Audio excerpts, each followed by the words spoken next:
Good morning, seventh grade. We are going to go into part three. Had to find the right slide. Part three of chapter 19. We have been looking into um, the Cold War between the US and the Soviets and how all the rest of the world lines up on one side or the other. Great Britain, of course, is our ally. France is our ally. Germany becomes our ally. West Germany becomes our ally. East Germany allies with the Soviets as well as the Eastern Bloc countries. We've been through all of this. Today we're going to look at parts of the world that we have not looked at before. We're going to start with India, then we'll go to Africa and to the Southeast Asia region. All right, so we're going to look at transitions in the Third World and the Middle East. I'm going to skip through these questions. All right, so let's look at India first. India is a nation that has been ruled for many, many years by the British government. Um, they have, the British came in to control the tea industry, and they have been there for a long, long time, since the 1700s, okay? And they've been wanting their own independence. So how does that work, and how is Britain going to give it to them?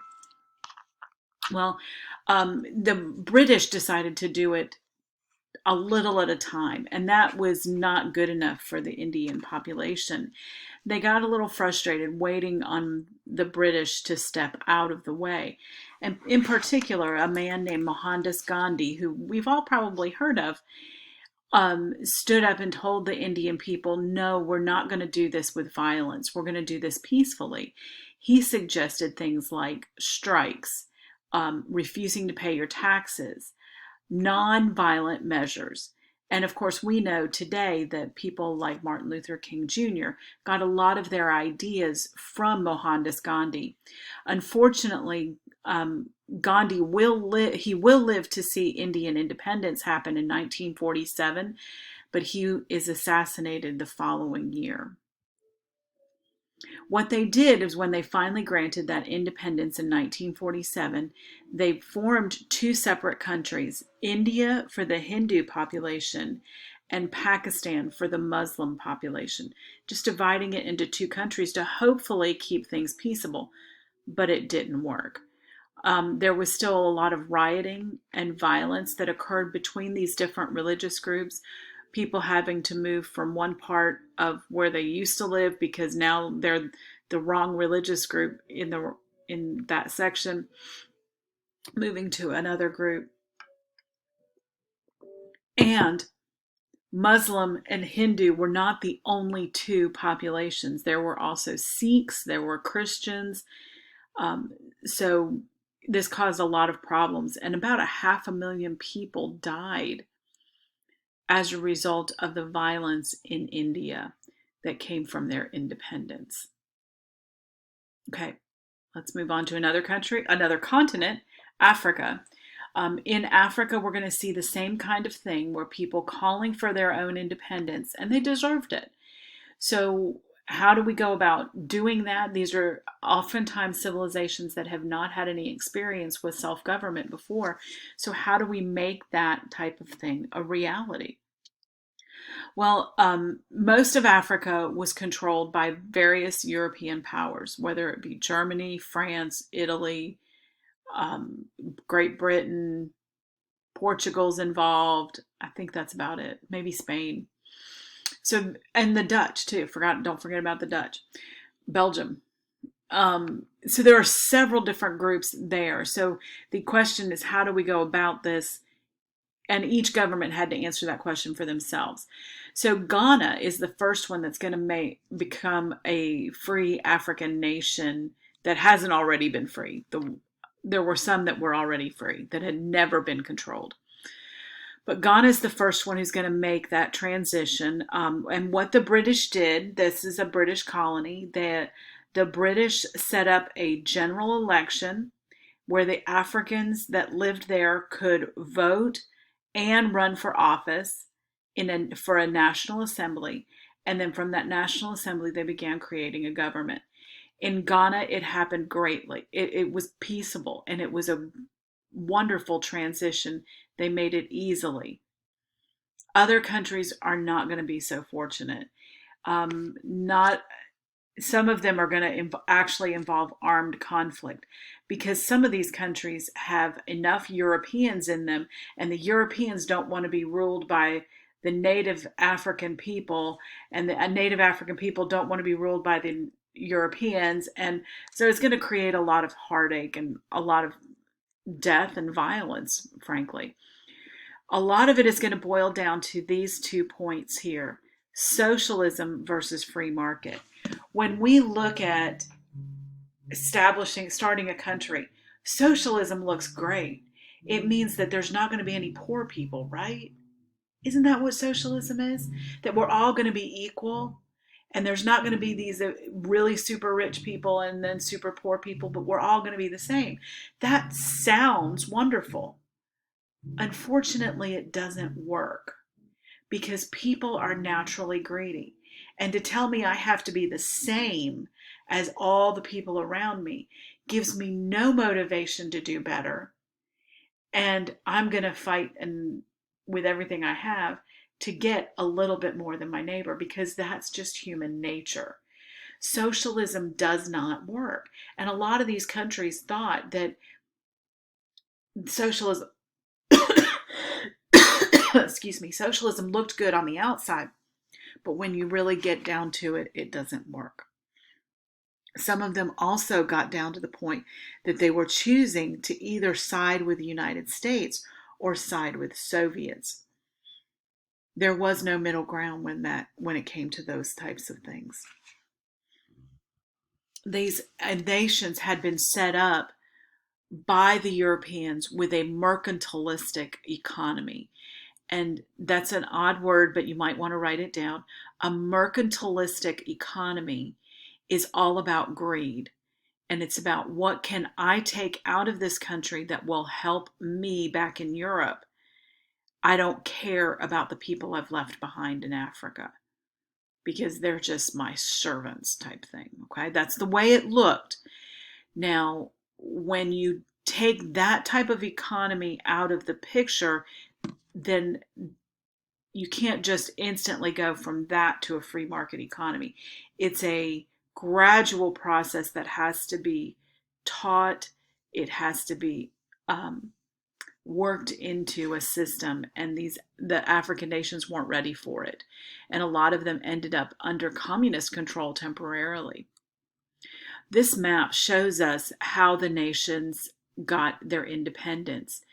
The nations up here in orange, Egypt, Saudi Arabia, and Ethiopia, and then down here South Africa, all had their independence, as well as little Liberia over here, before 1950.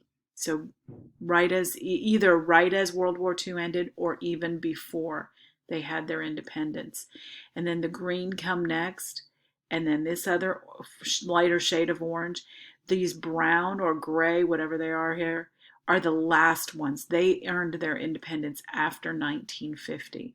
And to be honest with you, this map is out of date. Sudan has since divided. They divided in either the late 90s or the early 2000s into Sudan and South Sudan. They are now two separate countries, but they've done that as the result of civil war within the country. Okay. Next, we're going to look at Southeast Asia. We've already talked about India and Pakistan gaining their independence from the British. We talked the other day about Vietnam and how they gained their independence from the French. Okay, make sure you write those down and remember those. Okay, let's look at some other countries, namely the Philippines. The Philippines was a territory of the United States up through, actually since the Spanish-American War, up through World War II. And after World War II, we were ready to give them their independence, and we did that in 1946, just as the war ended. We would have probably given it to them sooner had it not been for World War II. There were other countries in this region that also gained their independence, as you see on this map. India and Pakistan gained their independence from the British. And then Myanmar here, I'm not sure what this country is because they don't have it labeled. Might be part of Myanmar, yeah. Bangladesh will not earn their independence until after 1970. But Laos and Cambodia, Laos up here, Cambodia down here, and Thailand, all of these will become communist. Not Thailand, but Laos and Cambodia and Vietnam. Down in here you have the West Indies, and here is the Philippines, okay? Okay, let's talk about the nation of Israel real quick, okay? Israel is created as a country in 1948, and we'll get to that in just a minute. Let's back up and tell the backstory of it. In 1917, the British government issued what they called the Balfour Declaration, and it was issued by their Foreign Secretary, Arthur Balfour. It was named after him. And basically, the Balfour Declaration said the British government would like to see a homeland for Jewish people. Okay? The British government would like to see a homeland for the Jewish people. Well, after World War II, the British were given a mandate, a control area by the League of Nations that they were said, okay, you need to control this area as kind of like a big sister guarding over this area, establish a government, help them gain their independence. And that was the area where modern day Israel is today. They were given that after World War I. So after World War II, they were thinking, okay, well, let's partition this area, they called it Palestine, into a Jewish state and an Arab state. And that was done in 1947. But in 1946, excuse me. But then again, the Israeli people, the Jewish people started pouring into this area and trying to establish a government there. So in May of 1948, this mandate was set to expire, and they were going to, this area was going to become independent. So the day before the mandate expired, the Jewish people declared their independence. On May 13th, 1948, they established the new country of Israel, new to them, but old to history. So Israel was immediately recognized by the U.S. and the Soviet government. But interestingly enough, the day after they declared their independence and declared themselves a nation, the Arab nation responded with an attack. Forces from Egypt, Syria, Jordan, Lebanon, Iraq, all of those countries attacked Israel in what has become the Arab-Israeli War. They'll fight for a year and end with a ceasefire. Not really a peace treaty, but a ceasefire. They all were planning to attack again, is what the ultimate decision was. And sure enough, a few years later, in 1967, the countries of Egypt, Jordan, and Syria plan to attack again. But the Israelis found out ahead of time, and they attacked them before the Arabs could attack the Israel. So, and that attack lasted 6 days. And we call it the 6-day war because that's all it lasted, was 6 days, and Israel just blasted them out, and they became independent. Okay, that is the end of today. Take your quiz. Make sure you've taken good notes before you open that quiz.